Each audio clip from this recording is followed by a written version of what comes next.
Poté, bienvenue sur la page de Bertie le Kamite, l'imperturbable négro-thérapeute, défenseur des causes justes qui avance malgré les vents contraires. En espérant que cette courte vidéo, vous plaira, vie, force, santé à vous. Pluie de bénédictions ancestrales, bienvenue sur la page de Ngombeso Mbungon, grand notable de Dieu que je suis, porteur et propagateur du savoir ancestral, descendant de la dignité de ceux qui n'ont jamais trahi. Alors voilà l'un des roublards, l'un des caciques du régime qui est tombé en la personne de Kava Yégué Djibril. Kava Yégué Djibril, c'est qui? Ce grand soutien de Paul Biya qui a fait plus de 35 ans à la tête de l'Assemblée nationale du Cameroun et qui, progressivement, n'est-ce pas, a fait de cette Assemblée nationale du Cameroun sa maison. C'est-à-dire que Kava Yégué Djibril a installé plus de 70 à 150, entre 100 et 150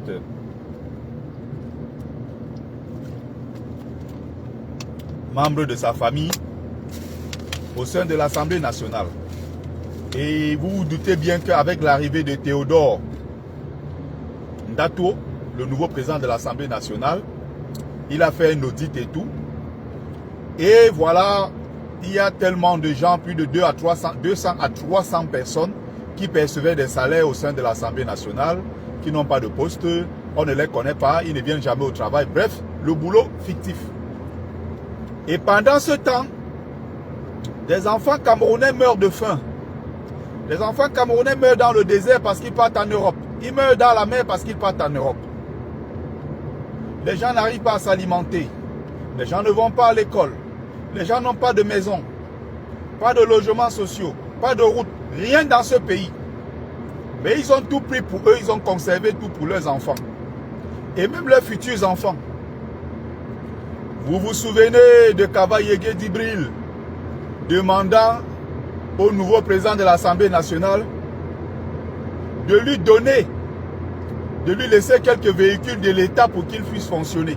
Il est malade, il est vieux, il est fatigué, mais jusque-là, il ne s'est pas empêché de s'accrocher sur la chose de l'État, c'est-à-dire ce qui revient à tous les citoyens camerounais. Il en a fait une affaire privée. Il n'est plus président de l'Assemblée nationale. On avait mis à sa disposition les véhicules parce qu'il était le président de l'Assemblée nationale. Une fois qu'il n'est plus président de l'Assemblée nationale, il devient un citoyen lambda. Il n'y a pas de raison de lui donner des véhicules de fonction avec les bons de carburant et tout ce qui va avec. Mais c'est exactement ce qui se passe. Kava Yégué Djibril, tranquillement, avait encore besoin de ça. Et dites-vous qu'on a quand même laissé quelques véhicules à sa disposition. On a laissé des véhicules pour ses enfants avec des bombes de carburant. Alors que ses enfants, pour certains, sont là de façon fictive. Voilà donc quelqu'un qui a accompagné fidèlement Paul Biya pendant 40-50 ans. Seigneur, tu te rapproches de la cible. La cible, c'est Paul Biya. Nia Diffenti Marcel, poubelle de l'histoire. Mouele dit pendant Alexis, celui-là qui avait dit, dans les années en 92, il n'a que le pouvoir de lecture. On a dit que c'est Paul Biya qui a gagné. Ah, lui, il lit que c'est Paul Biya qui a gagné, c'est tout. Celui qui disait qu'il n'a que le pouvoir de lecture. Lui aussi, il est tombé. Et il est entré dans la poubelle de l'histoire. On parlera d'eux comme des gens qui ont détruit le Cameroun. Donc, ils sont dans la poubelle. On se souviendra d'eux comme des gens qui ont accompagné Paul Biya dans son entreprise de destruction du Cameroun. Voilà ce qui se passe. Avant lui, il y a eu le président du comité social et économique du Cameroun, Luc Ayang. Il était mort ici en Belgique. Poubelle de l'histoire. Nyadi Fendi, j'ai déjà cité. Aujourd'hui, c'est Kaba Yege d'Ibril. Et après ça, Seigneur, pourquoi nous on prie? Ça tombe toujours sur les autres. Oh, tu as oublié le Cameroun. Tu as oublié le Cameroun. Notre cible, c'est Paul Biya. Ce qui est autour là, ça ne nous intéresse pas. L'enfant du serpent, c'est le serpent. Mais ce n'est pas l'enfant du serpent que nous voulons. Nous voulons le serpent mère. La mère même du serpent qui produit tous ces petits serpentons là. Les petits serpentons qui nuisent au Cameroun. C'est Paul Biya la cible. Oh. Paul Biya, c'est lui que nous voulons. Je pense à mon frère. Patrick Mengue, un jeune Camerounais qui n'a rien demandé. Jeune Camerounais qui s'est battu. Il apprend un métier. Il a même des diplômes. Le travail, il ne trouve pas. Il est au chômage. Il se débrouille pour survivre. Mon frère Patrick Mengue. Parce qu'il a dit après le décès de Nyadi Fendi, Seigneur, tu te rapproches de la cible. On l'a arrêté, il est en Kondengui. Vous comprenez ça? Il est en prison à Kondengui. Parce qu'il a osé dire, Seigneur, tu te rapproches de la cible. La milice tribale Boulou a envoyé les gens aller l'arrêter, mettre en prison. Il est en prison pour ça.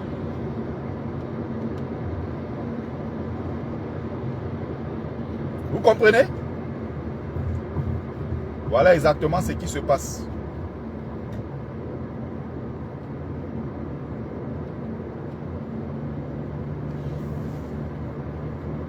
Vous comprenez?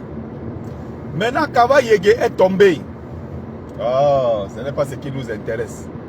Paul Biya doit tomber. Ces gens-là ne tiennent que parce qu'ils ont le pouvoir. Quand le pouvoir tombe, ils meurent quelques jours après. Martin Bargangele, le père de la police, lui-même il a 92 ans. Tous ces gens-là, quand ils vont tomber, quand ils vont perdre leur poste là, le pouvoir va tomber. Mais il y a certains, c'est quand Biya va tomber avec eux tous une fois. Ils seront tous balayés. La nature fera le travail. Ils seront tous balayés. Heureusement que la mort existe. Ça c'est aussi le bon côté de la mort. Parce que la mort emporte dans la tombe et dans la poubelle de l'histoire, dans l'enfer, dans le feu de l'enfer, les personnes les plus mauvaises, les plus méchantes. Imaginez si Hitler était encore en vie. Imaginez si Biya devait rester encore en vie 50 ans. Imaginez, heureusement que la mort existe. Vous imaginez?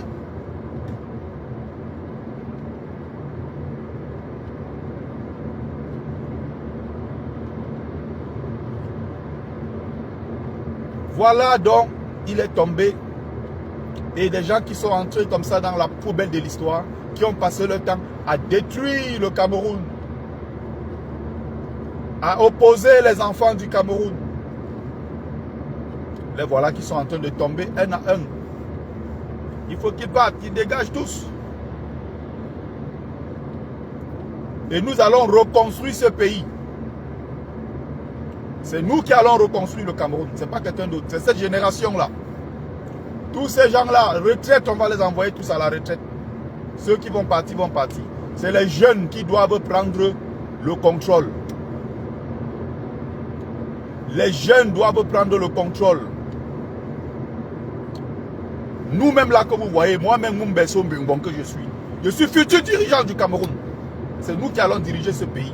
Ce n'est pas les gens qui ont 60, combien là, 60, combien, 75 ans, 80, 90. Non, non, non, non. La jeunesse doit être ambitieuse. La jeunesse camerounaise doit prendre son destin en main. Tous les jeunes Camerounais qui ont des ambitions politiques, n'ayez pas peur. Engagez-vous en politique. Mon jeune frère Espoir Billon, le maire là, qu'il continue sur le bon chemin. C'est cette jeunesse-là qui doit diriger le Cameroun parce que nous faisons plus de 70% de la population. Les jeunes les plus sérieux, patriotes, travailleurs, crédibles, ce sont eux qui doivent diriger le Cameroun. Mon frère Bibou Nissak, tu as un rôle très important à jouer. L'avenir du Cameroun, ça se construit avec nous, notre génération. C'est nous qui allons diriger ce pays, pas quelqu'un d'autre. Yodi Iram, le jeune là, Yodi Iram là. Je parle du jeune Yodi Iram, je ne parle pas de celui-là qui est dans le projet de quoi communautaire là, tribalisme communautaire de Cabral Libi. Je ne parle pas des gens comme ça. Vous avez compris ce que c'est que le tribalisme communautaire. Donc, imaginez un seul instant les gens qui prônent le tribalisme communautaire comme les Cabral Libi. Imaginez si les gens comme ça prennent le pouvoir. Le tribalisme communautaire, ils vont interdire le tarot. Voilà leur projet. Voilà leur projet. Tribalisme communautaire de Cabral Libi. Des chefs Bassa se lèvent un matin, ils disent que non, ils ne veulent plus entendre parler du dimanche tarot dans leur région. Dans tous les restaurants, on ne veut plus entendre parler de dimanche tarot, mais on doit plutôt parler de dimanche Ikok ou bien Bongo. Donc les Bamileke vont laisser leur main. Ils vont faire le dimanche tarot, le dimanche Ikok et dimanche Bongo pour plaire aux Bassa parce qu'ils ont peur de les blesser. En valorisant leur culture à travers la cuisine, ils sont en train de blesser des gens qui sont incapables de créer, d'ouvrir leur propre restaurant pour faire la promotion de Mbongo, de Ikok ou bien du Ndomba ou je ne sais pas trop quoi. Les Bamileke font que ça les dérange. Voilà donc le projet de tribalisme communautaire de Cabral Libi, qui est un danger pour le Cameroun. Qui a décidé aujourd'hui de combattre Yodi Iram. Quand vous voyez tous les partisans de Cabral sur la toile, leur cible aujourd'hui c'est Tiroma, mais surtout leur cible c'est parce que le jeune Yodi Iram est venu ravir la vedette, parce que Cabral disait qu'il est le plus jeune. Finalement, il y a plus jeune que lui. Leur cible aujourd'hui, c'est d'attaquer Yodi Iram. Quand vous entendez sur la toile, ils disent le candidat des bordels. Ce sont eux-là, parce que Yodi Iram est venu ravir la vedette. Mon frère Yodi Iram, mets-toi au travail. On a besoin des jeunes comme toi. Même si tu es un ancien transfuge du RDPC. Ce n'est pas un péché. Beaucoup qui sont là sont des anciens du RDPC. Tous à l'époque faisaient partie du RDPC. Avant d'être eux-mêmes candidats, créer d'autres partis politiques. Grâce au travail à l'international, bien sûr, de l'ONU, de la Russie, avec, après la chute, n'est-ce pas, du mur de Berlin. Grâce au travail, voilà, après le discours de la bolle de François Mitterrand, il y avait un vent, n'est-ce pas, qui soufflait et qui voulait qu'on ouvre le jeu politique avec le multipartisme. Il y a le héros Anissé Kane qui va se battre, n'est-ce pas, pour que cela soit une réalité au Cameroun, avec le maître, avec Mandengue, Yondo Mandengue Black. Voilà les combats nobles qu'ils ont menés. Anissé Kane a été en prison pour cela. Vous comprenez? Yondo Mandengue Black a été en prison pour ça. Vous comprenez? Ce sont eux qui se sont battus à l'époque pour qu'on ait ce qu'on appelle aujourd'hui le multipartisme. À l'époque, là, le SDF de Mfunji n'existait pas. Ils étaient tous où? Ils étaient à l'intérieur du RDPC. Ils étaient tous à l'intérieur du RDPC avant de venir créer le SDF. Donc il ne faut pas croire que Yodi Iram, parce qu'il a été représentant des jeunes, je ne sais pas quoi, au Canada, du RDPC au Canada, ça fait de lui quelqu'un qui n'a pas le droit de viser la présidence ou un poste de responsabilité au Cameroun. Mais mon frère Yodi Iram, ce que nous voulons, là où on veut te voir, c'est dans la bagarre contre le régime. Il faut que tu sois dans les actions. On t'a vu, tu distribuer les arachides aux gens lors de la campagne. Après, tu as disparu. Les Camerounais n'ont pas besoin de ça. D'aller les rassembler pour distribuer des arachides. Tu es plus jeune, tu as plus d'énergie. Mais le président Kamtome, malgré son âge, a fait ce que toi, tu n'es pas capable de faire. Avant que le MS ne prétende venir aux élections de 2018 à la présidentielle. Le président Kamto lui-même est descendu sur le terrain. Il a fait pratiquement 400 villages du Cameroun. 400 villages du Cameroun à pied. Aller de village en village. Voyager, noter. On prend des notes, on prend des photos. On a listé tous les problèmes des populations avant de venir être candidat aux élections de 2018. Le président Kamto a fait ce travail. en visitant au moins 400 villages camerounais. Qu'est-ce qui t'empêche, toi, Yodi Hiram, d'aller visiter les villages camerounais? Tu es jeune, tu as la force, tu as l'énergie. Si tu veux que les gens financent, mets le projet en cours, commence à te lever, fais le travail que tu dois faire. Ne viens pas te faire remarquer comme une hirondelle politique, juste lors des élections, et après ça, tu disparais. Te voilà encore, tu es dehors maintenant, comme l'autre, comment on appelle le spécialiste Akeremouna, qui est toujours là quand c'est les élections. Dès que les élections finissent, il disparaît pour 7 ans. Il revient encore. Il dit, Hiram, si tu continues comme ça, tu n'auras aucun avenir politique au Cameroun. Aucun.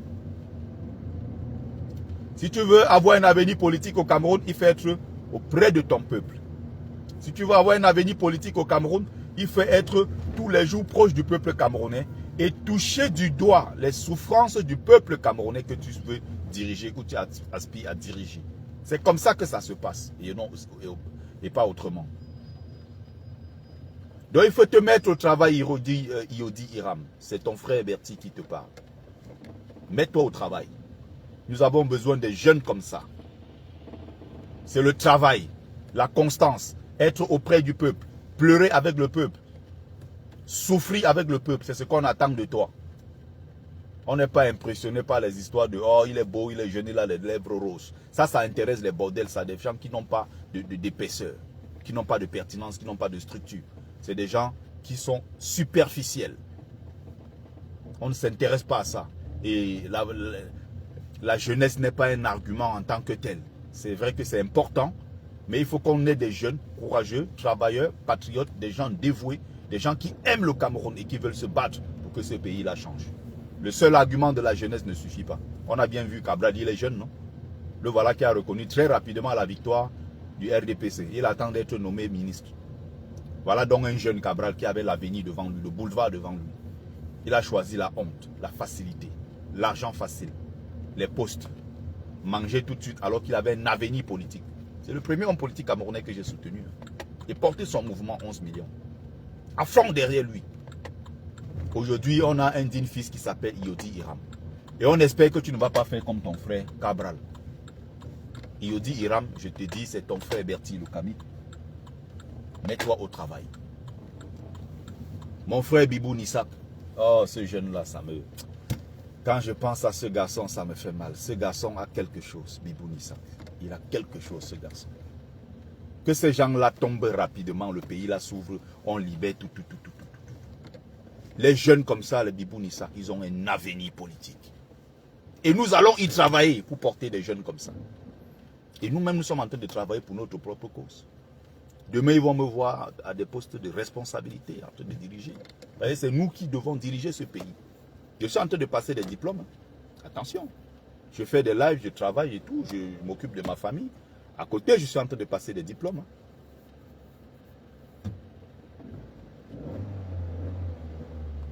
Je passe mes diplômes. Ne soyez pas surpris demain. Donc, tous ces gens qui ont passé le temps à détruire notre pays, ils doivent tomber. Mais on ne doit pas attendre que ces gens-là meurent de leur mort naturelle. Voilà pourquoi j'ai parlé vite fait de Kaba Yégué Djibril. Mais il faut que je m'appuie surtout sur la jeunesse camerounaise. Je dois parler plus de la jeunesse camerounaise. Ces gens-là sont restés pendant 92 ans. Pourquoi? Parce qu'en tant que jeunes Camerounais, on n'a pas pris nos responsabilités.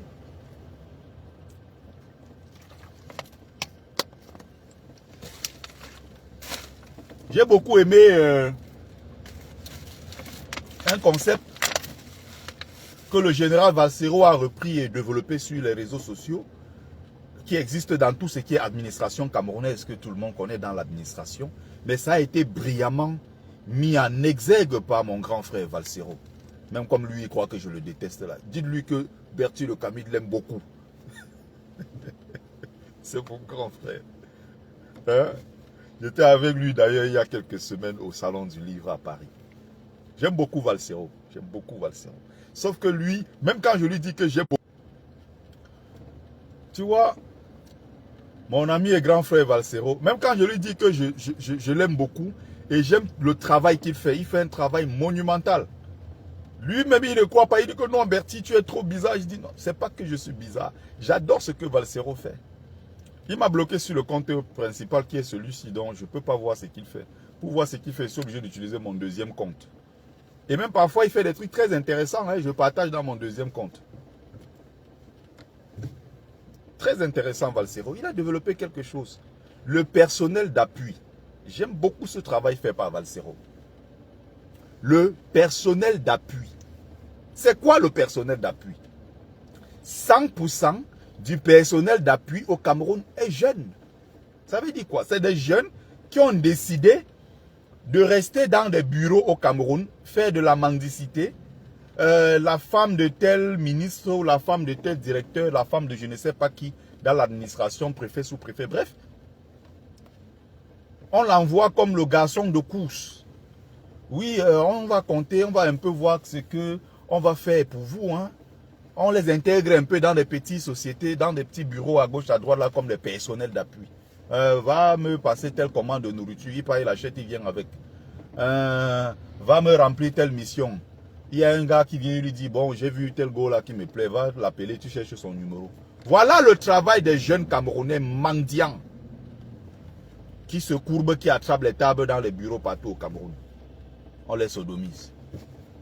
Pour 100 000, 200 000 francs, ils sont dans les bureaux. Ils partent sucer des bites à gauche, à droite. Voilà cette jeunesse-là. Ils partent sucer les couilles à gauche, à droite, supplier pour avoir des numéros de téléphone. Et quand tu les entends, j'ai le numéro de telle personnalité, j'ai le numéro de telle personnalité. Qu'est-ce qu'on en a à foutre? Tu fais quoi avec ces numéros? Il est à un poste où toi-même tu pouvais être. Tu peux occuper le même poste. Hein. Pourquoi tu penses qu'il est supérieur à toi? Pourquoi tu penses que c'est un être humain exceptionnel parce qu'il a été nommé? C'est le pouvoir de quelqu'un qui a tout simplement signé un document. On a dit, va prendre tel poste. C'est tout. Donc, Valsero a développé ce truc de personnel d'appui que j'aime beaucoup. Et justement, c'est une réalité au Cameroun. Ils appellent ça le personnel d'appui. Ils sont à gauche, à droite, ils montent et descendent. Ce sont les gens, les garçons de course dans toute l'administration camerounaise. Ils sont jeunes parfois, ils ont des diplômes, ils ont des qualifications et tout ça. Ils sont obligés de faire de la mendicité. C'est quoi ça? Parce que ces jeunes ne veulent pas prendre leurs responsabilités. Si vous preniez vos responsabilités, on n'en serait pas là. Comment quelqu'un peut rester à l'Assemblée nationale jusqu'à 90 ans? Comment Martin Barganguele peut rester, je crois, le père de la police, ils appellent quoi la police, la père de la police. Le patron de la police camerounaise, Martin Barganguele. Il a 92 ans.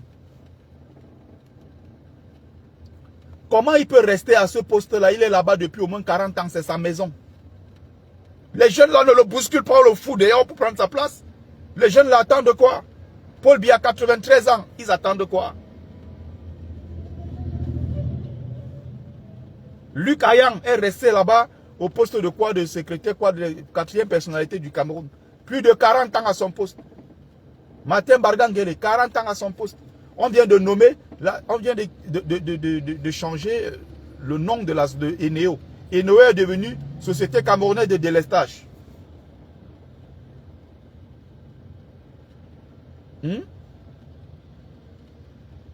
Voilà ça. Et il a pris quelqu'un qui a déjà 75 ans. Ou c'est André Ntimi. On part recycler quelqu'un qui à l'époque était ministre des Finances du Cameroun à l'âge de 37 ans. Il y a un livre très intéressant d'Aman Mana que j'ai lu et présenté. On parle de lui dans ce bouquin qu'on présentait à l'époque comme le génie de la finance. André Ntimi. Ou c'est Ntimi, André quoi, Ntimi. Il était ministre à 37 ans. On est dans les années 80. Hein? 80, 90 et autres. Plus de 30 ans plus tard, on vient prendre quelqu'un, on met le président de quoi? Directeur Société Camerounaise de délestage. Socadel. Voilà ça. Donc on recycle les mêmes. Pourquoi? Parce que la jeunesse camerounaise a démissionné. La jeunesse camerounaise ne joue pas son rôle. Voilà exactement ce qui se passe. C'est pour ça que ça ne marche pas. C'est pour ça que ces gens-là se maintiennent 40 ans, 50 ans. Parce que nous avons l'esprit des mendiants, la jeunesse camerounaise. Quand vous regardez des gens au Cameroun, oh mon grand, oh mon bon grand, ce genre d'esprit toujours d'aller vers les gens avec l'esprit de mendicité parce qu'on espère quelque chose. Oh, j'ai mon bon grand là. Je déteste le genre de personnes là comme pas possible. Quelqu'un comme l'autre que vous appelez qui là? On l'appelle comment celui-là? Oh. C'est un jeune Tamba. Quelqu'un comme ces jeunes Tamba, quelqu'un comme ça reste auprès de moi, il ne peut pas durer. Il ne peut pas tenir auprès de moi 5 minutes, 10 minutes. Je déteste les mendiants. J'ai horreur des mendiants. Un homme qui a ses 4 membres, il a tout. Il peut se lever, aller se battre comme tout le monde. Essayer de s'en sortir. Il ne le fait pas. Il choisit de... Je vais rencontrer telle personnalité. Il part te mendier les choses à côté de Samuel Eto'o. Il part te mendier les choses, je ne sais pas où. Ils montent à gauche, ils vont à droite. À gauche, à droite, partout. En train de mendier. Derrière les gens. Il y a celui qu'on appelle, c'est Abakad Mahamat, ministre de je ne sais pas quoi, où il dirige quelle société, quelle grande banque au Cameroun. Vous voyez les petits jeunes artistes là, ils sont en train de mendier à gauche derrière eux. Ils courent à droite, ils vont ici. Vous n'avez pas besoin de ça. Vous pouvez vous lever, bosser par vous-même. Quand vous êtes devant les gens, vous pouvez vous respecter, donner de la valeur à votre propre personne. Vous êtes devant les gens, vous rencontrez, je ne sais pas, Mahamat ou je ne sais pas qui, vous rencontrez ces gens-là qui sont assis à des postes de nomination. Ce ne sont pas leurs entreprises. Ce sont des entreprises de l'État. Ça veut dire que tu pouvais être toi-même assis là-bas. Il dirige, il gère l'argent du Cameroun. Ce n'est pas son argent. Donc quand tu vas devant lui avec quelqu'un qui n'est pas là à son poste, ce n'est pas sa propre boutique. Si c'est sa boutique, respect. Parce que c'est son argent. Mais des gens qui sont assis sur la chose publique, qui gèrent l'argent du Cameroun. Tu parles devant lui, tu parles, tu te coupes. Vous croyez que quand moi je parle à un ambassadeur, à un ministre du Cameroun, je ne vais pas faire des courbettes devant lui? Monsieur Magnus Ekoumou, ambassadeur du Cameroun à Paris, il est là. Quand moi je parle dans son bureau, je lui parle, je le regarde droit dans les yeux quand je lui parle.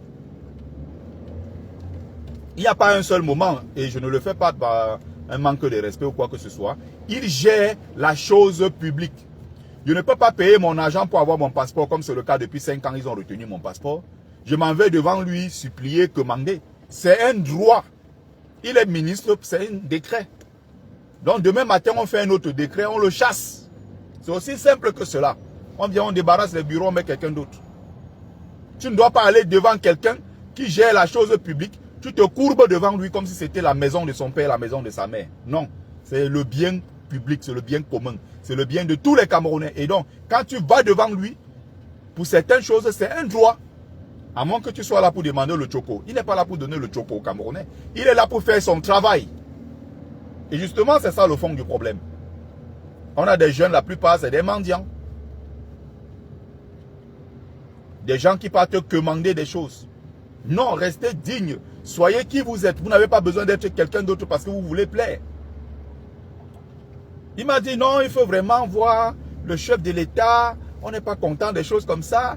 Pour avoir votre passeport, vous savez ce qu'il vous reste à faire. On ne veut plus vous voir dans les manifestations contre Paul Biya. Ça salit l'image du Cameroun. Rédiger une lettre d'excuse. Zéro. Je ne rédige aucune lettre d'excuse. Paul Biya est un crimi.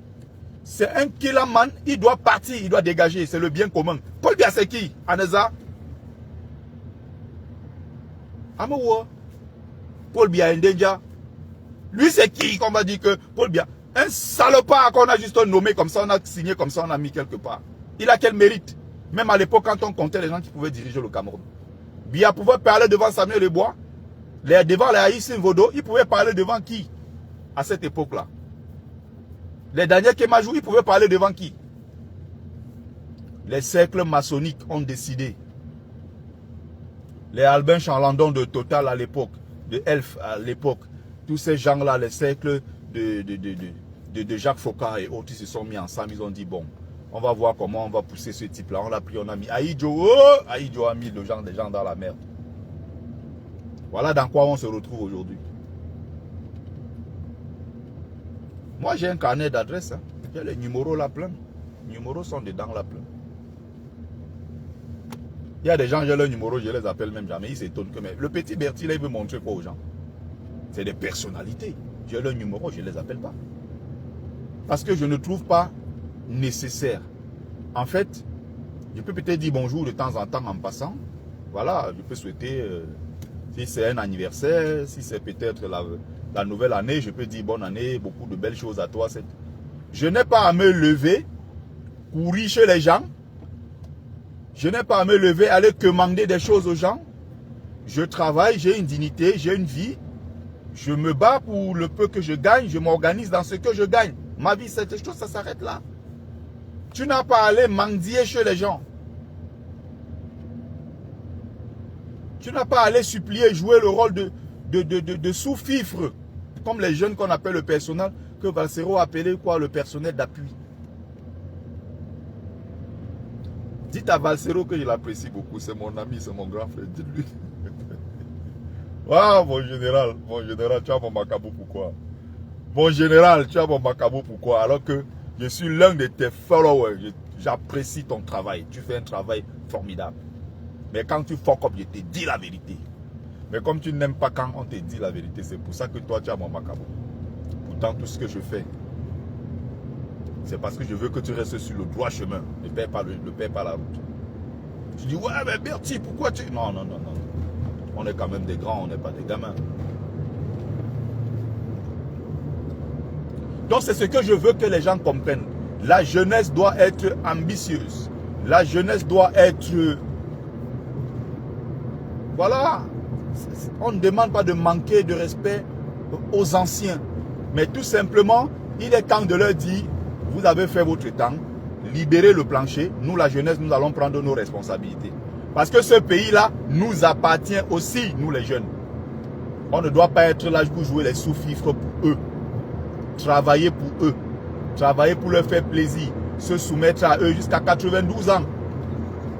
Ils sont au pouvoir. Ce n'est pas possible. Ce n'est pas possible. Donc, Kava Yégué Djibril est parti. Seigneur, rapproche-toi de la cible. Paul Biya. Oh, c'est Paul Biya que nous voulons. Que le type là dégage, nous allons reconstruire le Cameroun. Et que toute son équipe tombe. Le président qui a été élu, Issa Tiroma Bakari, prenne le relais pour une transition. On organise les élections libres et transparentes. Chacun va aller porter son candidat. On va donc reconstruire le Cameroun. On fait quoi en France? On est là en France, on fait quoi ici? On veut rentrer dans notre pays, s'asseoir, diriger ce pays. Comme on peut aussi diriger, aider, n'est-ce pas, contribuer depuis l'étranger. Mais nous voulons nous asseoir là-bas, diriger notre pays. On veut voir des autoroutes à perte de vue. Les écoles, les hôpitaux partout. Une sécurité sociale pour tous les Camerounais. On protège nos enfants. On lance des opérations. Chaque femme camerounaise, au moins 5 enfants. On donne des allocations. On pousse les gens. On a un territoire de 475 442 km². On a seulement 30 millions d'habitants. C'est quoi ça? C'est quel genre? C'est quel pays ça? 30 millions d'habitants, c'est quoi ça? Ceux qui sont là, on ne s'occupe pas d'eux. 30 millions d'habitants, c'est zéro ça. Imaginez un matin si la Chine décide d'attaquer le Cameroun. Il suffit un petit bras seulement, une poignée de l'armée chinoise, ils prennent tout le Cameroun. Vous savez combien de militaires il y a en Chine? On a besoin des populations pour occuper les espaces de terre qu'il y a chez nous. Si on ne les occupe pas, les autres vont les occuper. Et c'est ce qui se passe. Bien en train de brader les forêts, ils sont en train d'acheter partout là-bas. Justement, pourquoi? Parce que, voilà. S'il n'y a pas les populations pour les occuper, il y a souvent chez nous, vous entendez, les gens disent que ici c'est mon village, c'est notre terrain. Tu demandes que le village, toi, ça commence où, ça se limite où. Il ne connaît pas les limites. Justement parce que c'est trop vaste. Et quand c'est trop vaste, on est incapable de contrôler. C'est ce qui arrive au nord du Mali. Si tu demandes aux Maliens eux-mêmes les surfaces, le périmètre, les superficies de leur territoire, les limites avec l'Algérie, eux-mêmes ils ne connaissent pas. C'est une zone désertique. C'est tellement vaste que l'État n'a pas les moyens pour contrôler. Il y a des gens au Cameroun qui vont vous dire, ah c'est mon village ici, on a pris nos forêts. Si tu lui demandes s'il a mis pied là-bas, ça fait 50 ans, il y a des populations qui n'ont pas mis pied dans certains endroits parce que le pays est vaste. Les gens n'ont pas cette impression, mais le Cameroun est un pays très vaste. 475 442 km², mais c'est énorme. Hein. Le Nigeria lui dit bien. Le Cameroun a 475 75 000, donc presque 500 000 km². Je dis bien presque 500 000 km². C'est énorme. Donc la jeunesse camerounaise doit arrêter d'accompagner les vieux au pouvoir. La jeunesse camerounaise doit rester leader, prendre son leadership, prendre ses responsabilités. C'est comme ça que ça se passe. Donc merci à ceux qui ont pris le temps de regarder le live. C'était votre frère, merci de m'avoir accompagné pendant ce moment. C'était Bertie le Kamite, l'imperturbable négro-thérapeute, défenseur des causes justes qui avancent malgré les vents contraires, en espérant que ça vous a plu. Vie, force, santé à vous, pluie de bénédictions ancestrales. C'était Mumbeso Mbong, grand notable de Dieu que je suis, porteur, propagateur du savoir ancestral, descendant de la dignité de ceux qui n'ont jamais trahi. Potem. Potem, potem. Très très bonne journée à tous et à toutes.